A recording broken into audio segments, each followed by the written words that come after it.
Assalamualaikum warahmatullahi wabarakatuh. Salam, Om Swastiastu, Namo Buddhaya, salam kebajikan rahayu. Tabi pun. Yang terhormat Bapak Mulyanto Widodo MPD dan juga Ibu Destiani MPD selaku dosen pengampu mata kuliah Bahasa Indonesia. Perkenalkan, nama saya Laila Saputri dengan NPM 25130240007 dari kelas A angkatan 2025 Program Studi Pendidikan Biologi. Baiklah, di sini saya akan menjelaskan materi mengenai perkembangbiakan tumbuhan secara vegetatif alami dan juga vegetatif buatan. Baiklah, langsung saja kita mulai.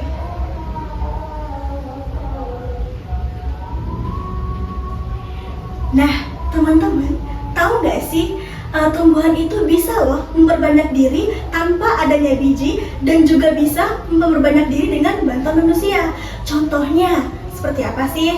Nah, contohnya di sini saya sudah mengambil dua sampel contoh, yaitu seperti tunas. Tunas ini contohnya ada di bambu. Tunas ini muncul sendiri dari tanaman bambunya karena dia memang bambu itu pada dasarnya perkembangbiakannya melalui tunas. Kemudian yang kedua ada dengan bantuan manusia. Contohnya batang singkong yang di stek. Stek ini merupakan salah satu teknik perbanyakan vegetatif melalui potongan batang tersebut. Nah, tentu saja dong itu melalui bantuan manusia.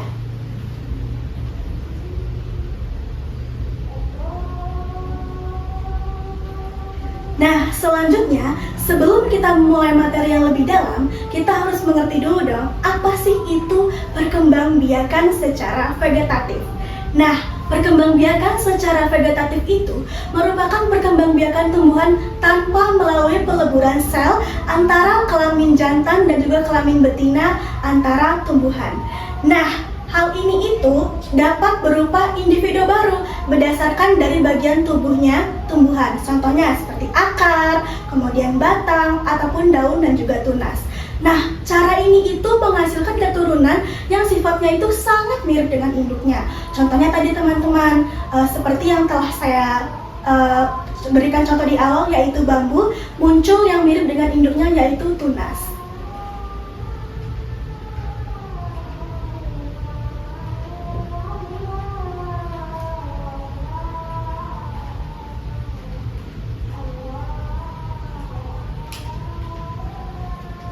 Nah, selanjutnya, vegetatif itu terbagi menjadi dua, yaitu vegetatif alami dan juga vegetatif buatan. Nah, kali ini, vegetatif alami itu merupakan cara perkembangbiakan yang proses perkembangbiakannya itu secara alami, tanpa melalui perkawinan yang terjadi secara alami tanpa bantuan manusia juga. Nah, individu ini berasal dari pohonnya itu sendiri, muncul dengan sendirinya, seperti akar, batang, dan juga daun.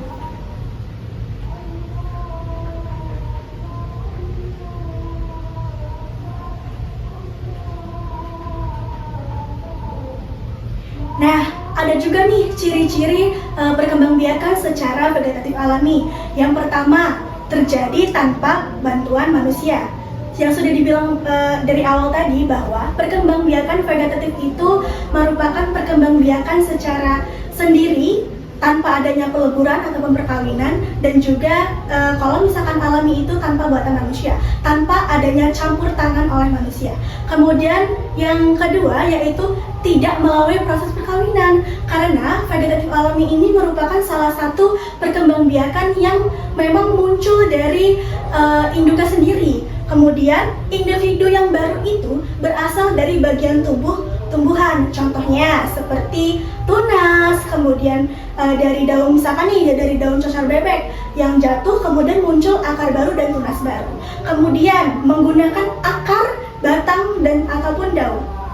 Perkembangbiakan vegetatif alami itu ciri khasnya itu yaitu menggunakan akar, batang, ataupun daun sebagai perkembangbiakannya. Nah, kemudian sifat keturunannya itu sama dengan induknya. Jadi sama persis, muncullah seperti induknya. Contohnya nih teman-teman, bambu itu kan melalui tunas ya teman-teman. Nah, tunasnya itu munculnya itu sangat mirip sekali dengan induknya ataupun ibunya. Nah, kemudian tidak terjadi secara alami di lingkungan. teman-teman. Jadi, perkembangbiakan vegetatif alami itu terjadi secara alami di lingkungannya, tanpa adanya bantuan proses dari manapun. Nah, yuk kita cari tahu lebih dalam mengenai perkembangbiakan vegetatif secara alami. Nah, jadi di sini ada macam-macam perkembangbiakan secara vegetatif alami. Yang pertama, akar tinggal ataupun rizoma. Nah, teman-teman pasti udah nggak asing lagi dong dengan yang namanya lengkuas, jahe, kunyit, kemudian alang-alang. Nah, tumbuhan itu merupakan salah satu menggunakan perkembangbiakan secara vegetatif alami. Nah, jadi batangnya itu tuh tumbuh menjalar di dalam tanahnya. Contohnya seperti ini teman-teman. Nah, kemudian yang kedua itu ada tunas. Nah, contohnya seperti pisang, kemudian bambu dan juga tebu. Tunas ini muncul sendiri secara alami dari induknya tanpa adanya bantuan manapun.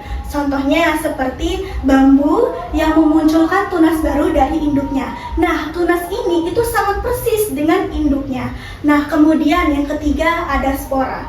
Nah, spora ini merupakan perkembangbiakan dengan bagian kecil yang tumbuh di dalam tanaman ataupun daunnya. Contohnya seperti lumut, kemudian tumbuhan paku. Nah, teman-teman bisa dilihat ini saya menggunakan contoh tumbuhan paku.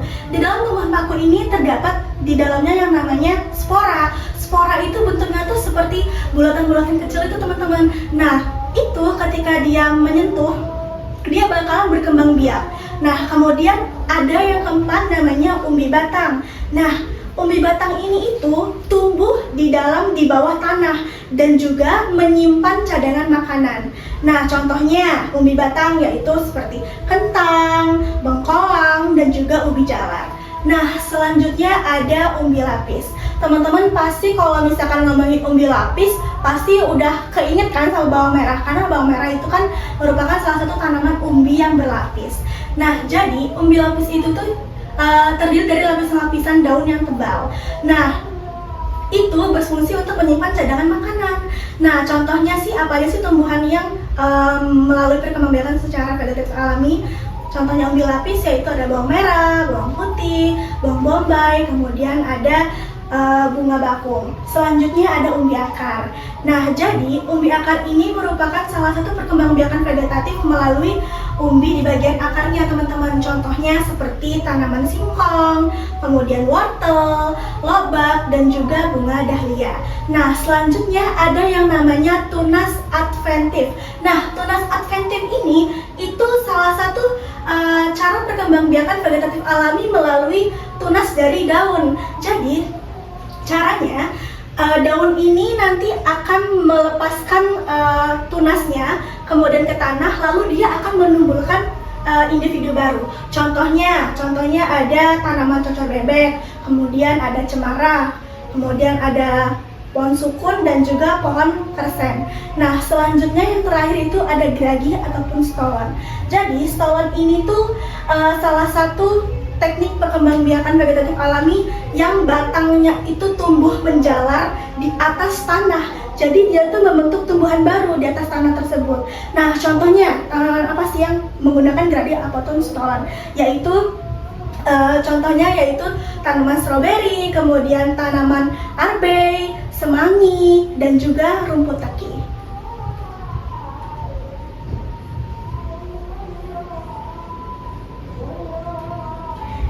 Nah, jika tadi kita sudah membahas mengenai perkembangbiakan secara vegetatif alami, nah sekarang teman-teman kita akan membahas mengenai perkembangbiakan secara vegetatif buatan. Apa sih perkembangan biakan secara vegetatif buatan? Jadi, perkembangan biakan secara vegetatif buatan itu merupakan proses perkembangbiakan tumbuhan yang dibantu oleh manusia. Nah, menggunakan teknik-teknik tertentu supaya menghasilkan tanaman baru. Jadi teman-teman, perbedaannya, kalau semisal vegetatif alami itu dia terjadi tanpa adanya bantuan manusia, dia terjadi secara alami dan juga membentuk individu baru yang sama persis dengan induknya. Tetapi kalau semisal vegetatif buatan itu, dia terjadi perkembangbiakannya dengan cara bantuan manusia dan menggunakan teknik-teknik tertentu untuk menghasilkan sebuah individu yang baru.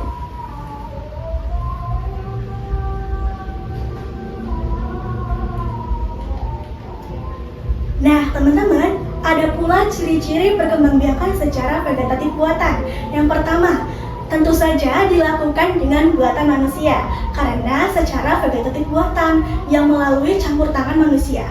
Kemudian, vegetatif buatan itu harus menggunakan teknik tertentu teman-teman, karena kalau kita salah teknik kita bakal gagal untuk membuat sebuah tanaman baru ataupun individu baru.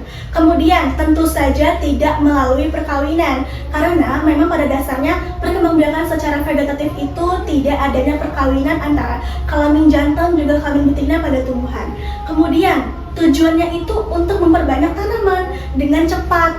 Nah, kalau semisal vegetatif alami itu kan tergantung dengan kondisi cuaca, kemudian iklimnya yang ada di wilayah tersebut, yang ada di perkebunan tersebut bagaimana. Tapi kalau vegetatif buatan ini, karena dia dibuat oleh manusia, jadi tujuannya itu untuk memperbanyak tanaman dengan cepat. Nah, kemudian hasil keturunannya itu mirip dengan induknya.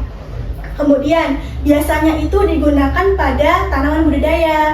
Jadi kayak misalnya nih, misalnya tuh orang-orang tuh kalau misalkan vegetatif buatan tuh kayak mencampurkan antara tumbuhannya ini dengan yang ini, kemudian dia bakal menjadi sebuah tanaman baru yang lebih inovatif. Nah, seperti itu.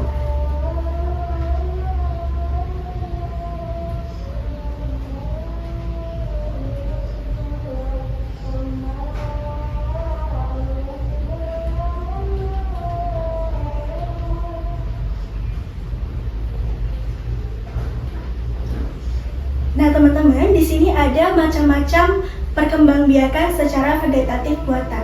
Jadi yang pertama itu ada teknik cangkok. Teknik cangkok ini merupakan salah satu teknik untuk memperbanyak tumbuhan dengan mengupas kulit batangnya, kemudian diisi dengan tanah dan ditutup rapat dengan plastik. Tujuannya apa sih teman-teman? Supaya udara itu tidak masuk ke dalam plastik tersebut. Jadi nanti dari kulit tersebut kemudian dikasih tanah, dia akan memunculkan sebuah individu baru yang keluar dari plastik tersebut. Nah, jika sudah mengeluarkan individu baru, maka akan dipindahkan ke dalam media tanam. Nah, selanjutnya yang kedua itu ada teknik okulasi ataupun tempel. Nah, jadi teknik okulasi ini merupakan salah satu cara, yaitu menyatukan mata tunas dari tanaman lain ke batang tanaman induknya. Nah, setelah mata tunas tersebut menyatu dan tumbuh, tanaman itu memiliki sifat gabungan dari kedua tanaman. Nah, contohnya seperti ini teman-teman.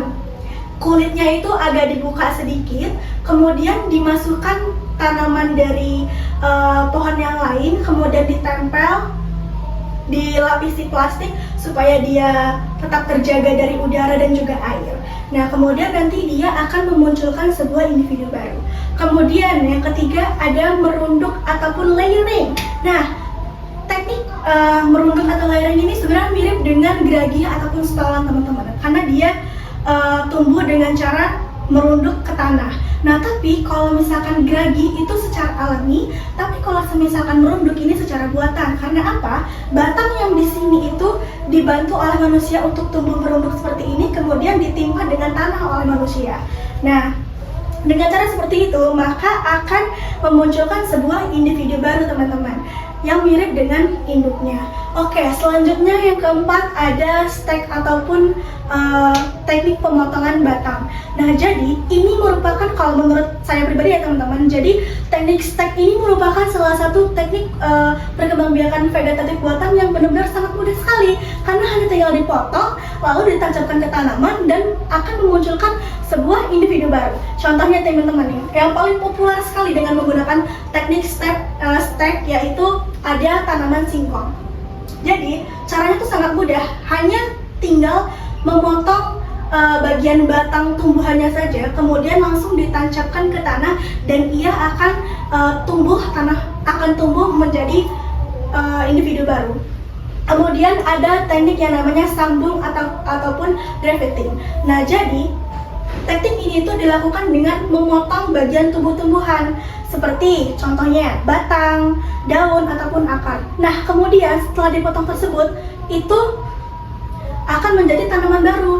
Nah, contohnya teman-teman, ini batang yang dari tumbuhan yang satu, tumbuhan A, kemudian dipotong, kemudian ditambah lagi dengan batang tumbuhan yang B, kemudian dilapisi dengan plastik dan supaya tujuannya agar tidak ada udara yang masuk dan juga air masuk. Nah, ketika sudah begitu nanti dia akan memuncul tanaman baru di sini teman-teman. Nah itu nanti bakal dipindahkan ke media tanam. Selanjutnya ada yang disebut dengan stek akar. Jadi stek akar ini merupakan salah satu bagian pemotongan akar pada tumbuhan. Nah dengan memotong akar tersebut itu akan memunculkan tunas baru. Nah berikut merupakan macam-macam perkembangbiakan secara vegetatif buatan. Selanjutnya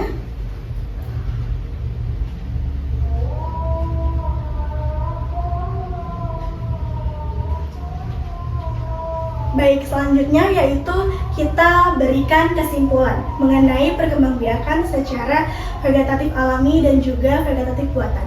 Jadi, perkembangbiakan vegetatif itu merupakan perkembangbiakan tumbuhan yang tanpa melalui proses perkawinan. Nah, vegetatif itu dibedakan menjadi dua, yaitu vegetatif alami dan juga vegetatif buatan. Jikalau vegetatif alami itu terjadi secara alami dari alam tersebut, kemudian jikalau vegetatif buatan itu terjadi antara campur tangan manusia. Nah, kemudian hal ini itu dilakukan tentu saja untuk menumbuhkan individu baru. Nah, kedua cara ini itu sifatnya itu mirip sekali dengan induknya ketika dia sudah memunculkan individu baru ataupun tanaman baru. Nah, hal ini juga itu sangat efisien untuk memperbanyak tumbuhan tersebut dengan lebih cepat. Contohnya teman-teman, kalau misalkan kita mau membudidaya tanaman mangga, kan itu agak sulit ya teman-teman. Jadi bisa dilakukan dengan cara menyetek ataupun mencangkok batang mangganya tersebut supaya lebih mudah tumbuhnya. Kemudian selanjutnya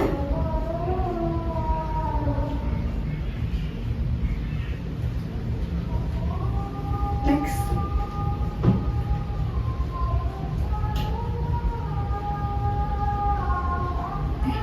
Baiklah, sekian presentasi dari saya.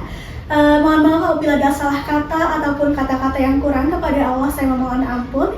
Terima kasih saya ucapkan kepada teman-teman yang sudah menonton video saya dari awal hingga akhir. Saya ucapkan terima kasih. Wabillahi taufiq wal hidayah. Wassalamualaikum warahmatullahi wabarakatuh.